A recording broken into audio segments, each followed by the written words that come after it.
ज़िंदगी के हर मोड़ पर हम कभी न कभी कुछ नया सीखते हैं और ज़िंदगी हमें कई बार प्यार करने से लेकर प्यार कैसे करना है ये भी सिखाती है।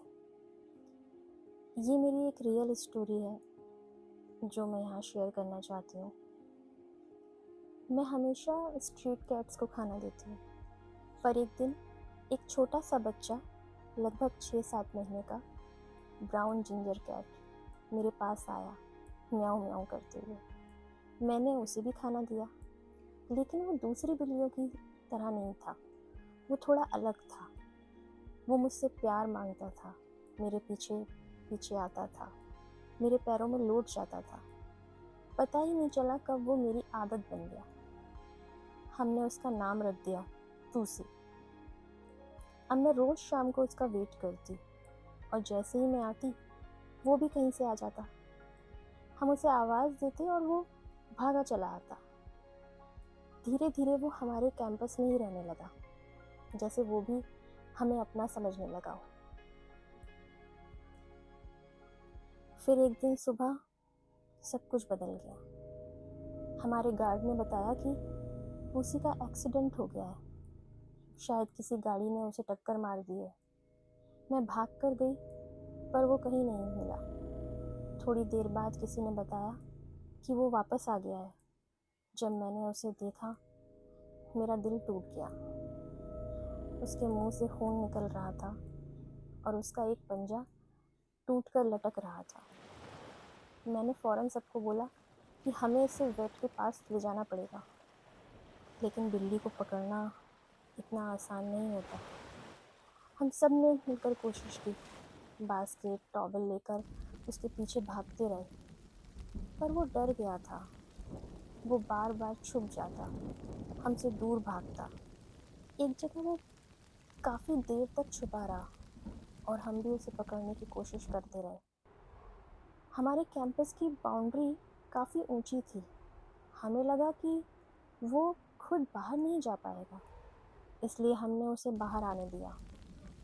लेकिन जैसे ही वो बाहर आया और हम उसके पीछे गए, उसने बस एक बार पलटकर मुझे देखा, जैसे पूछ रहा हो, तुम ऐसा क्यों कर रहे हो? और फिर उस हालत में भी वो बाउंड्री कूद गया। मैं कुछ नहीं कर पाई। जब तक मैं गेट से बाहर पहुंची, वो कहीं नहीं था। उस दिन मेरा दिल पूरी तरह टूट गया। मैं रोई, पर अब कोई फ़ायदा नहीं था। माँ ने मुझे बोला कि तुम्हें मना कर रहे थे, उसके पीछे इस तरीके से मत भागो, उसे थोड़ा वक्त दो, मगर तुम नहीं मानी। अब रोने से क्या फ़ायदा? मुझे तब समझ में आया कि मैंने बहुत बड़ी गलती कर दी। ना मैं उसकी मदद कर पाई और ना ही वो 2 वक्त का खाना जो मैं उसे उस हालत में दे सकती थी, अब उसे दे पाऊँगी। मुझे लगता रहा मेरी वजह से वो मुझसे दूर चला गया है। शायद अगर मैं उसे पकड़ने की कोशिश ना करती, अगर मैं बस उसे अपने पास आने देती या बास्केट में खाना रख देती, तो शायद वो खुद आ जाता। पर अब सिर्फ अफसोस रह गया था।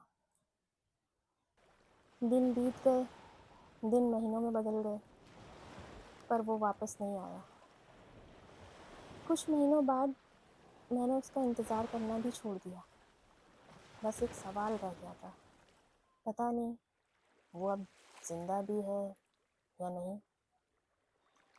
फिर लगभग 7-8 महीने बाद एक दिन मेरी माँ ने बाहर एक बिल्ला देखा, मोटा तगड़ा ऑरेंज कलर का। उन्होंने कहा शायद कोई नया बिल्ला आया है। मैं देखने गई। पहले तो मुझे भी लगा कोई और है, लेकिन फिर मैंने ध्यान से देखा, वो टूसी था। मैंने उसे तुरंत पहचान लिया। उसका जो पंजा टूटकर लटक रहा था, अब वो नहीं था। वो अब 3 पैरों से चल रहा था, लेकिन वो जिंदा था और पहले से ज़्यादा स्ट्रॉन्ग लग रहा था। वो मेरे पास आया, उसने बहुत म्याऊं म्याऊं किया और फिर आराम से खाना खाया। अब वो रोज़ नहीं आता, शायद उसकी अपनी एक अलग दुनिया बन चुकी है, पर कभी कभी वो आज भी मिलने आ जाता है। उसे दोबारा ठीक देखकर मेरा गिल्ट थोड़ा कम हो गया। शायद प्यार का मतलब सिर्फ केयर करना नहीं होता, बल्कि समझना भी होता है। क्योंकि जब हम किसी को अपने तरीके से पकड़ कर रखते हैं तो कभी कभी वो प्यार उनके लिए डर बन जाता है। और प्यार हमेशा हल्का सा एहसास होना चाहिए, बोझ नहीं।